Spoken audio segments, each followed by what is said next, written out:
Portal dos Anjos e das Estrelas da Luz. BID, 17 de maio de 2012. Aos 3 Dimensions. Intervenção de BID. Questão: tive dificuldade para permanecer centrada, pensamentos, lembranças afluem, partem em todos os sentidos, sem que sejam questões. E se esvazia o mental, nutre-o. Como sair disso? O conjunto do que lhe é submetido, que aparece sob o olho da consciência, qualquer que seja o lugar onde ele está situado, dá o que você chama, você mesma, partir em todos os sentidos, impedindo-a de estar centrada. Não há porta de saída, mas uma porta de entrada. Querer sair de seus próprios pensamentos é tão estúpido como querer sair de dentro. Você pode apenas entrar, ou seja, aceitar observar o que se desenrola e refutá-lo. Olhar não quer dizer aquecer. Isso vai dar-lhe as engrenagens e os mecanismos do que você chama o que parte em todos os sentidos, que lhe dá a ver, então, porque você parte em todos os sentidos. O que isso traduz não ao nível de uma origem, mas, efetivamente, no que você diz. Por que você se descentra tão facilmente? O que é que a desestabiliza e a faz perder seu centro? Onde se situa a causa profunda, não as causas, não em uma história ou em seu histórico, mas, efetivamente, no instante presente. O que acontece naquele momento? Por que você se incomodou? Em que esses pensamentos que não lhe concernem incomodam-na? Isso significa, é claro, que há uma incapacidade para colocar-se à distância e para refutar seus próprios pensamentos. O que traduz aí também um princípio de identificação ao que passa, ao que não é imutável, ao que não é eterno. Você é, de algum modo, distraída pelo que é passageiro, pelo que concerne apenas a personalidade e seu desenrolar nessa matéria. Você se esquece de que você não é isso. Há, portanto, um sentido de implicação exagerada no afetivo, nas relações, no que é visto, nesses pensamentos que se desenrolam.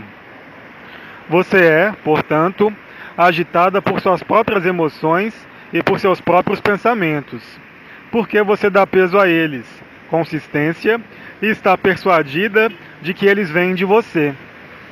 É uma coisa aceitar que você não é seus pensamentos, de maneira conceitual. Não é, contudo, por isso que os pensamentos vão desaparecer. Simplesmente, coloque-se no observador, que não é esses pensamentos, mas que vê esses pensamentos desenrolar-se. Não são seus, não são os seus. Há, portanto, um princípio de identificação que lhe dá a impressão e a sua consciência de estar em todos os sentidos, ou seja, que os pensamentos levam-na a outros lugares, que não seu centro. Você mesma disse-o. O que significa, sem procurar mais longe, que você se deixa seduzir por seus próprios pensamentos. E, quando eles lhe convêm, você se centra ou tem a ilusão de estar centrada. Porque os pensamentos correspondem a algo que a tranquiliza. Nenhum pensamento pode estabelecer o absoluto. Nenhum pensamento pode tranquilizá-la de maneira duradoura se você parte em todos os sentidos ou tem a impressão de que eles são agradáveis. Os pensamentos não têm que ser nem agradáveis, nem desagradáveis. Eles fazem apenas passar. E como todas as coisas, eles passarão.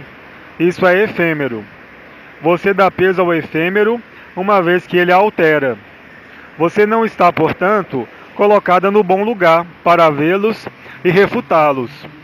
Contudo, o fato de que isso seja acentuado nesse momento é, muito exatamente, o que você tem a superar e a transcender na refutação.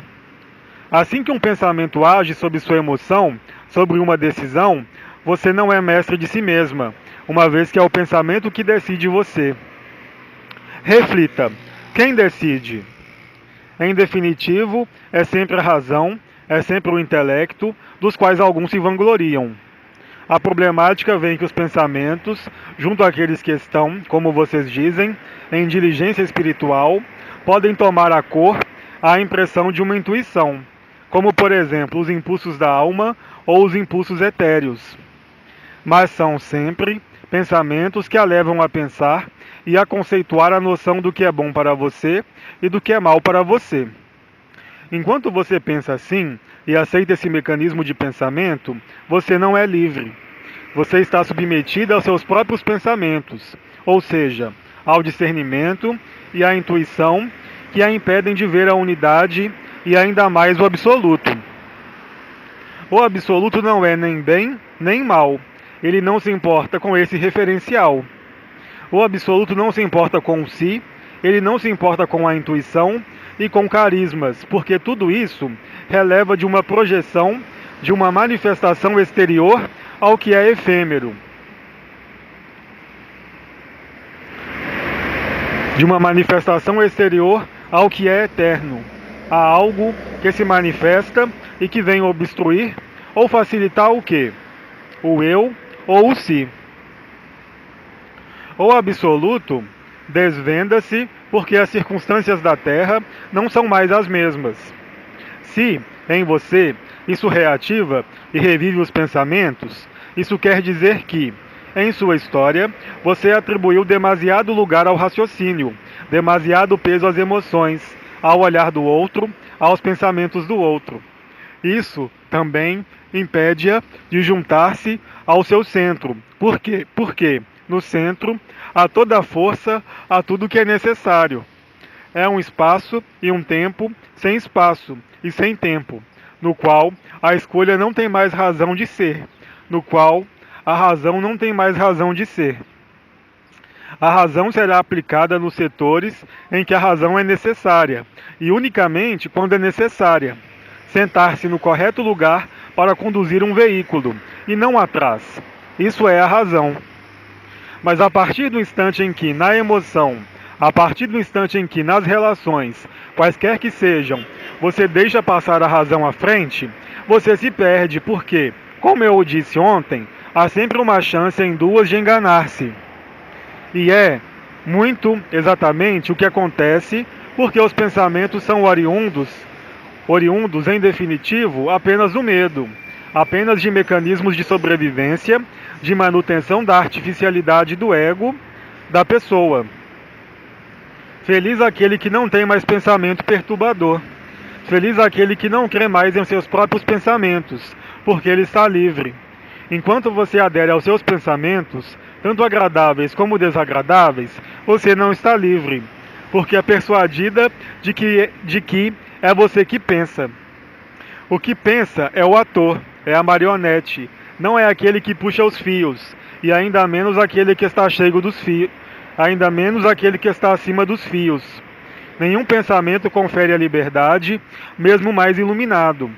A liberdade não está desse lado do véu. Ela não está em qualquer razão, em qualquer explicação e ainda menos em uma compreensão, mas no simples fato de aceitar ver, sem julgar, honestamente, o que se desenrola. E são pensamentos que se desenrolam. É claro, eles são escritos em sua história, em sua razão, mas você não é nem sua história, nem a sua razão. O domínio do espírito, o domínio do absoluto, não se importa com pensamentos, uma vez que, no absoluto, não existe qualquer pensamento. No Samadhi, existe apenas um único pensamento, a autocontemplação da luz. O objetivo da meditação não é visar suprimir os pensamentos, porque enquanto o saco de alimento está aí, haverá sempre pensamento, exceto se a passagem foi criada. Então você pode refugiar-se no absoluto ou no Samadhi. Aí não há mais pensamento. Mas querer resolver o mecanismo do pensamento no lugar em que ele nasceu, nada quer dizer. Querer apoiar-se na meditação, na vibração, para fazer cessar os pensamentos, é do mesmo modo aleatório. Por vezes isso funciona, por vezes não funciona. E vocês o constatam nos alinhamentos, nas meditações. Enquanto subsiste um pensamento que perturba, eu entendo por perturbador, que está na dianteira da cena. Vocês não são vocês. Vocês não podem combater os pensamentos porque os reforçam. Vocês não podem opor-se aos pensamentos. Eles não são do mesmo mundo que vocês. A única porta de entrada consiste em não mais aceitar o ditame dos pensamentos. E a primeira etapa é apreender e viver que os pensamentos fazem apenas surgir a tela da consciência. Mesmo se vocês têm a impressão de aplicar um conjunto de certezas matemáticas, são apenas crenças abstratas, que encontram, certamente, aplicações nesse mundo. Há uma lógica, mas essa lógica nada tem a ver com o absoluto, e nada tem a ver tampouco com a unidade. Será que um místico que voa nos ares aprendeu as leis matemáticas, físicas que permitem voar em um avião? O que é predominante em vocês? Em você? A necessidade de explicar, a necessidade de compreender, o medo, o fato de ser invadido? O que eu digo para os pensamentos é da mesma natureza do que eu acabo de exprimir para o voo do místico. E depois, a um dado momento, o místico apercebe-se de que ele não tem necessidade de voar. Ele é total e inteiro aqui mesmo nesse saco. Nada há do que escapar. O saco de alimento e os pensamentos escaparão, eles mesmos, quando da morte. Nenhum pensamento sobrevive em outro lugar que não na memória comum. Mesmo os maiores dos pensadores, através de seus escritos, dão apenas a viver elementos irreais, aos quais se adere, como para uma lei matemática ou uma lei física, que é suposta de explicar um mecanismo de funcionamento. Mas eu os lembro de que esses mecanismos de funcionamento apenas são válidos aqui, mas não no absoluto. Isso se junta muito precisamente a essa frase onde vocês põem a sua atenção, onde vocês põem sua consciência, localiza-se a vibração e é o reflexo do que vocês são, aqui nesse mundo, mas não permite ao absoluto desvendar-se a vocês.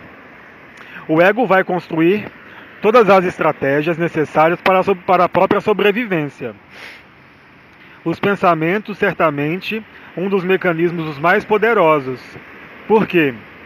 O pensamento surge de lugar algum, apoia-se de qualquer modo em conceitos e emoções sobre o que foi construído anteriormente. Ora, é justamente isso que é preciso ver e desconstruir, não por uma ação da vontade, mas aceitando vê-lo. Vê-los coloca-os na distância, do mesmo modo que vocês não podem ver o absoluto. E se vocês quiserem vê-lo, vocês o poriam ainda mais à distância e na distância. O mecanismo dos pensamentos, que vai em todos os sentidos, aplica-se simplesmente para recentrarem-se, porque é ao centro que você concretizará a visão do que são esses pensamentos, como não sendo os seus. Mas se você continua submissa à agitação, se continua submissa ao fato de que isso parte a todos os sentidos, você participa, como disse, desse descentramento. Estando descentrada, você não tem meio algum de ação sobre o pensamento. E, aliás, se você quisesse agir sobre o pensamento, ele se reforçaria, até tornar-se obsessivo. Isso é muito conhecido. A refutação, aí também, permite ao mesmo tempo identificar o que são os pensamentos, de onde eles nascem e para onde desaparecem, o que facilita, de algum modo, a não identificação, uma vez que tanto no samadhi, como na presença, como no absoluto, isso não existe. O importante aí também é estar lúcida, olhar claramente. Se você apreende verdadeiramente que tudo o que passa não é eterno, você apreenderá que os pensamentos estão no primeiro plano, bem mais do que as emoções. Todo pensamento concernente à identidade que você tem ou porta, mesmo se ela lhe pareça vir de lugar algum, de onde você quer que ela venha, fora esse corpo de alimento que você não é. Tudo é um problema de atenção e de intenção. Se você aceita observar os pensamentos passarem, desenrolarem, e se você mesma não se move, você vai vê-los pelo que eles são. Elementos perturbadores que vêm perturbar a superfície da sua consciência, fazendo-a jogar com a razão ou com a não razão. O que nada muda no sentido profundo, que é simplesmente desviá-la de seu centro, conduzindo-a a procurar uma porta de saída ilusória, através de inúmeras técnicas que visam fazer calar o mental. Mas nenhuma técnica pode fazer calar o mental, porque ele não se cala, jamais, exceto no absoluto. Você é, ao mesmo tempo, o problema e a solução. Ser afetada por seus próprios pensamentos, qualquer que seja o teor deles, leva-a, inexoravelmente, a afastar-se de seu centro, a afastar-se do que você é, e ainda mais, a afastar-se do não-si. Olhem o mundo. Quantos preferem ir aos magazines e comprar roupas ao invés de meditar? Mas o resultado é o mesmo. Em um caso como no outro, vocês criam um desejo e uma necessidade. Vocês devem superar o desejo e a necessidade. O pensamento inscreve-se nessa dinâmica de desejo e de necessidade, de compreensão, de explicação, de decisão e de escolha. Assim, essa agitação que você vive é um convite para superar tudo isso, para deixar desenrolar-se sem intervir o que se desenrola. Então, é claro, aquele que continua no ego e na personalidade vai dizer-me que isso não é verdade, que ele é obrigado a controlar a vida dele, sua espiritualidade, a manter seus quadros, seus limites, seus confinamentos. Do ponto de vista do ego, do que é limitado, é completamente exato. Isso se torna totalmente falso no si, e eu diria mesmo o oposto quando você é absoluto. Nenhum pensamento pode ser de qualquer ação no que você vive interiormente, exceto descentrar-se. Mas jamais isso pode aportar-lhe o que quer que seja, o que quer que você veja, o que quer que pense. Aqueles que estão instalados no pensamento não podem entender as palavras que eu acabo de pronunciar, porque estão situados exatamente ao oposto do que eu disse. Coloque-se, portanto, a questão: você sabe o que você quer ser? Você sabe para onde vai? Sabe onde você se situa? Enquanto isso existe, você não pode encontrar nem ser absoluto. É para isso que a lucidez, a transparência e a iluminação são indispensáveis. O exemplo que tomei ontem continua válido. Vocês continuam em uma sala onde há, no solo, uma corda enrolada. Mas faz sombra. Para vocês é uma serpente. Vocês têm medo até o momento em que compreendem que é uma corda. Vocês riem. Além disso, há o fato de que não há nem serpente, nem corda, nem luz. Vocês se dirigem hoje, para aqueles que ainda não tocaram, para esse absoluto ou para essa presença. Tanto um como o outro deve propiciar-lhes preliminarmente pelas vibrações ou pelo abandono do si, um estado encarnado, desprendido totalmente do fruto de suas ações, sem qualquer projeção no futuro, sem qualquer reminiscência do passado. Se vocês são capazes de permanecer vazios de tudo isso, de todas as informações, então há apenas um único passo a transpor. Vocês estão muito próximos disso, o que quer que lhe sugere o ego no ouvido, quaisquer que sejam seus pensamentos. Questão: o que devo soltar e como posso soltar para que a onda de vida nasça em mim? Absolutamente tudo. Nada a reter. Solte tudo.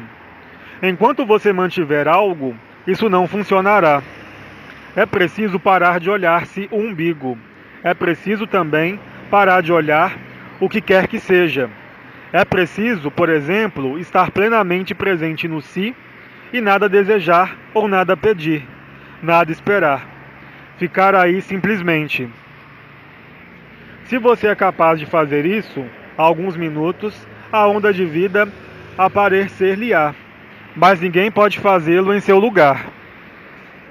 Coloque-se a questão de saber se você é capaz de tudo parar. O que quer que lhe sugere o ego: eu vou morrer, eu vou perder o controle, eu vou me tornar louca. O ego tem muitas soluções para dissuadi-la de permanecer tranquila. Coloque-se em algum lugar e aí nada peça, nada faça, deixe vir a você, sem barreira e sem medo. Porque nesse estado é aí onde você estiver, o mais exato, o mais próximo, a fim de que o que não é desse mundo nasça em você. Anteriormente, o ser humano era apenas uma mistura e um conjunto de crenças que se harmonizam mais ou menos bem umas com as outras. Você não é isso. É preciso, como eu disse ontem, sair do ponto de vista da pessoa. Ela não existe. Há, nesse nível, a necessidade, cada vez mais premente, que lhe pede para manter-se tranquila e móvel. Você passará pelo observador e, a um dado momento, marcado entre todos, por si mesma, você apreenderá que esse momento é exato. E a partir do instante em que o momento é exato, a onda de vida está aí. Ela jamais deixou de estar aí. É seu consciente, seus medos e as dúvidas que a impediram de estar totalmente consciente na personalidade. Aí está o que há a realizar. É uma não realização, uma não ação. Questão. Uriel fez-me penetrar pelas portas atração e unidade da luz para facilitar a percepção do coração. O que é a percepção do coração? Tem ela uma ligação com a refutação? A percepção do coração é, antes de tudo, como seu nome o diz, uma percepção que é instalada na região do peito. Diferentes percepções, diferentes vivências conduzem, de algum modo, conforme uma graduação, a presença e a mistura do que é denominado o supramental e a onda de vida. Arrepio, essa vibração e, depois, esse estremecimento ou esse fogo do coração amoroso. Tem uma ação sobre a consciência, uma vez que a vibração é a consciência do eu, do si, e em todo caso, ela inscreve-se nesse saco de alimento. Num primeiro tempo, colocar-se na vibração ou no coração não é uma visão do espírito, mas um ato consciente da própria consciência, destinado e que visa fazê-la sair da ilusão da pessoa. Depois vem o vazio ou o neante. A vibração não está mais aí. A consciência está instalada no coração e ela está, de algum modo, madura para abandonar-se a si mesma. E aí a onda de vida nasce. Ela sempre nasceu de toda a eternidade, mas devido à cessação das atividades inferiores do coração, o mental, o lugar está livre para outra coisa. A unidade, como o absoluto, não podem estabelecer-se, se pode dizê-lo, enquanto existe uma interrogação, uma atividade do mental. É, nesse sentido, que as reuniões que vocês têm, às 19 horas, hora francesa, têm por objetivo saturá-los de vibrações e de levá-los à sua responsabilidade, à sua verdadeira liberdade. Apreenda que é exatamente isso que realiza o arcanjo Uriel, nomeado anjo da presença e arcanjo da reversão. Isso propiciará uma capacidade maior para estar à escuta e para superar o que se apresenta no olho da consciência. Quando isso se produz, a refutação é automática, porque há a vivência disso. Questão. Eu tinha certeza interior de que era capaz de aceitar, serenamente, a partida de um parente. Hoje, minha mãe está morrendo e muito frequentemente a tristeza oprime-me. Por que resta todo esse sofrimento em mim? Por que você não se autoriza a viver esse luto, a viver essa perda, vivendo-a como uma perda? Porque, para a ilusão, é uma perda. Esse saco de alimento, que foi sua mãe, vai desaparecer e você fica. Há uma falta de algo. Por que você impediria isso de manifestar-se? Refutar não é impedir uma manifestação. Crer-se forte porque se vivem experiências de si ou do si é muito rapidamente ultrapassado por esse gênero de perda, por esse gênero de desaparecimento. O que isso mostra sem qualquer culpa é que o si não é eterno, só o absoluto é eterno. Se você é afetada, aceite olhar. Você não tem que criticar, você não tem que recolocar em algum lugar, mas simplesmente estar lúcida de que a morte remete-a à sua própria morte. E, portanto, chama-a a encarar de maneira brutal o que é a morte. Como você encara a sua própria morte? Se você aceita que o que morre não é você, mas apenas esse saco de alimento e a sua consciência, sua mãe representou apenas uma projeção sincrônica de si mesma, ela no corpo dela, e a tradução de certo número de emoções que, desde o início, são efêmeras e que não são reconhecidas como tal. Há, portanto, uma dependência, um apego, um sofrimento que é ligado à perda. Isso a chama, simplesmente, a viver a experiência, a ver isso. O si não pode, jamais, superar a morte, em todos os sentidos do termo. Só o absoluto faz isso, porque a vida e a morte são intimamente ligadas, na ilusão. No absoluto não há nem vida, nem morte. Enquanto vocês não são capazes de amar sem a presença daquele que é amado, qual é esse amor? Por qual razão haveria uma falta para aquele que é amor? Os laços familiares dizem, efetivamente, o que eles querem dizer. São laços. Esses laços tranquilizam vocês, porque eles criam um sentimento de perenidade. Porque uma mãe pereniza-se em seu filho que, por sua vez, pereniza-se, ele mesmo, em outro filho. Enquanto o conjunto representa apenas projeções. Será que seu sofrimento vai durar além de um tempo? Será que ele será o mesmo em 6 meses? Por vezes sim, por vezes não. É a ruptura, o sentimento de perda que desencadeia isso. Por quê? Quem é que crê que perdeu algo se não é o ego? Se você muda de olhar, verá que é o que você é. Verá que o que você é não sofre.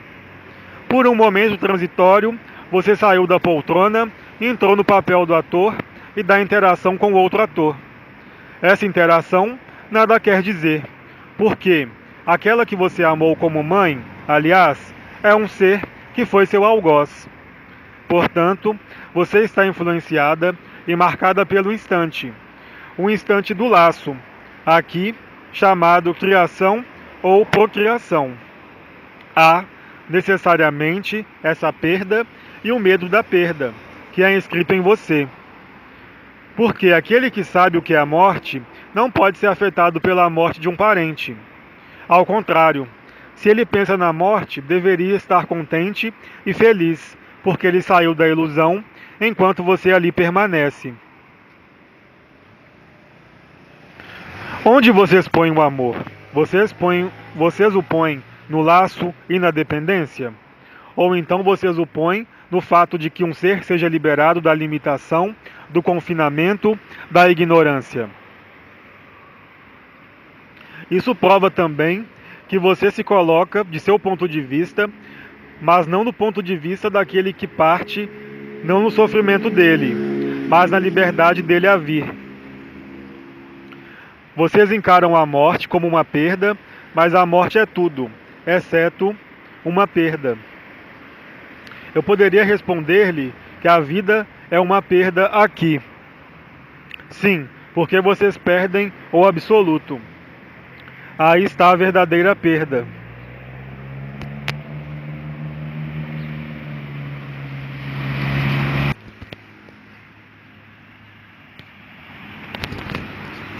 Enquanto vocês consideram que a perda de seu corpo, de um laço, qualquer que seja, afeta-os, isso assinala a personalidade ou o si.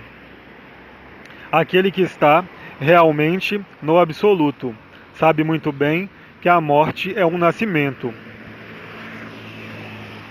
O verdadeiro nascimento. Não aquele que os conduz a projetar-se nesse corpo no qual vocês habitam. Vocês estão invertidos porque esse mundo está invertido. E vocês sofrem da inversão quando ela desaparece. Aceite o sofrimento. Viva-o. Mas compreenda dele o sentido, o apego que está por trás.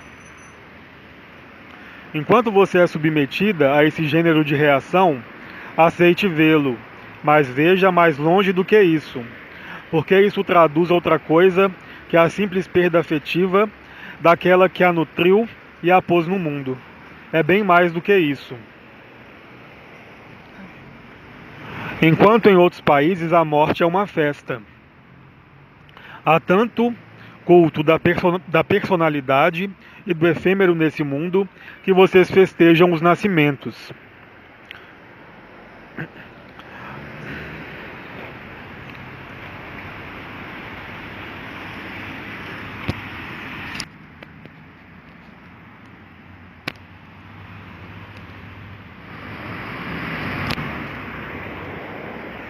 Vocês se regozijam quando uma alma é confinada novamente.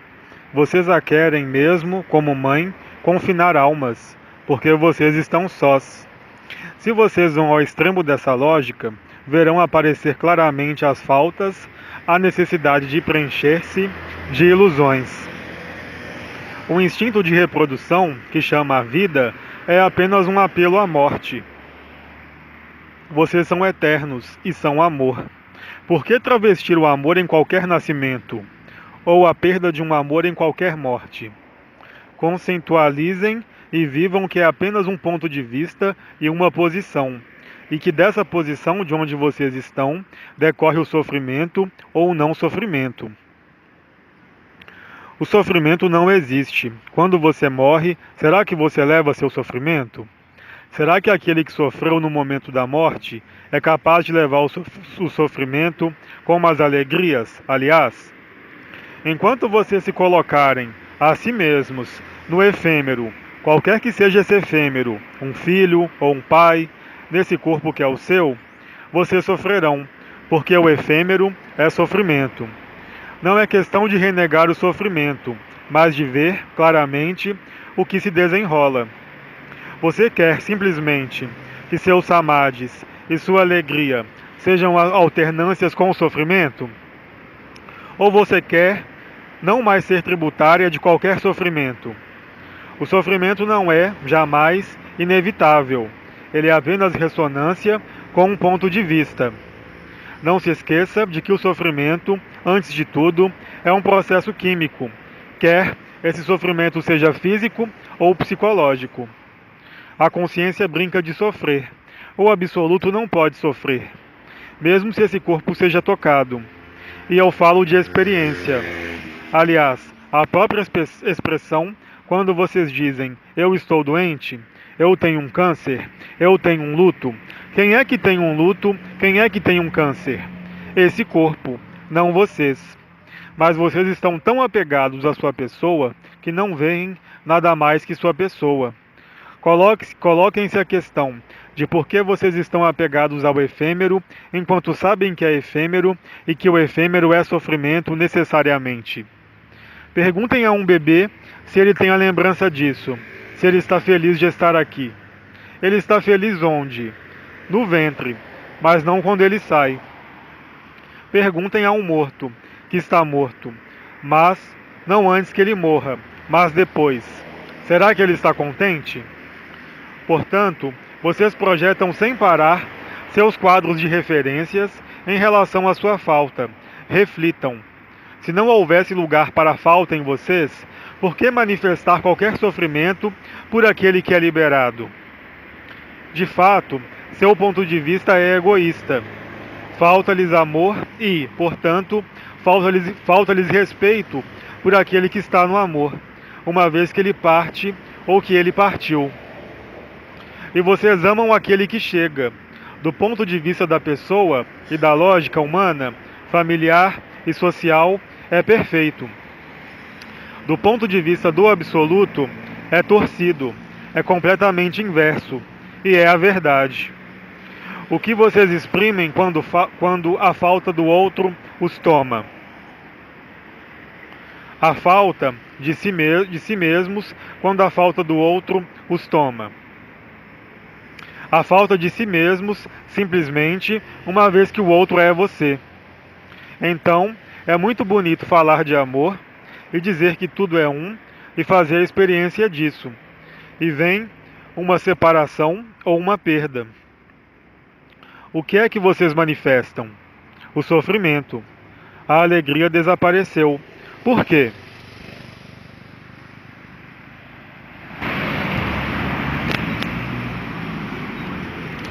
Sempre similar, por causa da falta.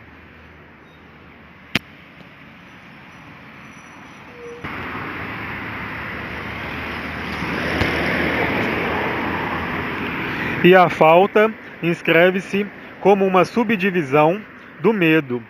Por quê? Aqui, sobre esse mundo em que vocês estão separados, divididos e sós. Porque a personalidade vive isso. Será que o absoluto está só? É impossível refletir assim. O absoluto não está nem só, nem cercado. Ele é tudo. No tudo não há falta. São vocês que estão na falta. E vocês procuram por toda parte alhures, pela espiritualidade, pela psicologia, por essa busca desenfreada de si mesmos. Esquecem-se de que tudo já está aí. E vocês mantêm o espetáculo. O teatro é eterno. Vocês voltam a atuar os mesmos atos, os mesmos cenários, os mesmos sofrimentos, de vida em vida. Será que vocês são isso? Será que vocês são esse efêmero que se reproduz sem parar, com as mesmas faltas, os mesmos sofrimentos, os mesmos terrores? É esse seu ponto de vista? Reflitam. Vocês não são o sofrimento. Isso não quer dizer ignorar o sofrimento, mas não ser identificado. Ele está aí. O que é que ele mostra? Não há porta de saída aí tampouco, exceto o absoluto ou a morte. Mas vocês não podem refutar a vida ou pôr fim à vida, porque o absoluto contém também essa vida invertida. O absoluto não é a exclusão da vida, mesmo aqui. É impossível. Aí está o que diz a perda de um ser querido. Qualquer que seja essa perda, é preciso ir além, porque o sofrimento apenas exprimirá, em definitivo, sempre e exclusivamente, a personalidade e suas faltas, suas frustrações, mesmo através do que é nomeado um laço de amor. Isso não é a liberdade. Ousem ir ao outro lado, no qual está a eternidade, no qual está a verdadeira liberdade e a verdadeira alegria, o riso, para além de todas as circunstâncias dessa vida, desse corpo. Cabe a vocês saber o que querem, manter o sofrimento ou ser absoluto. Mensagem de Bide no site francês austrasdimensions.com, 17 de maio de 2012.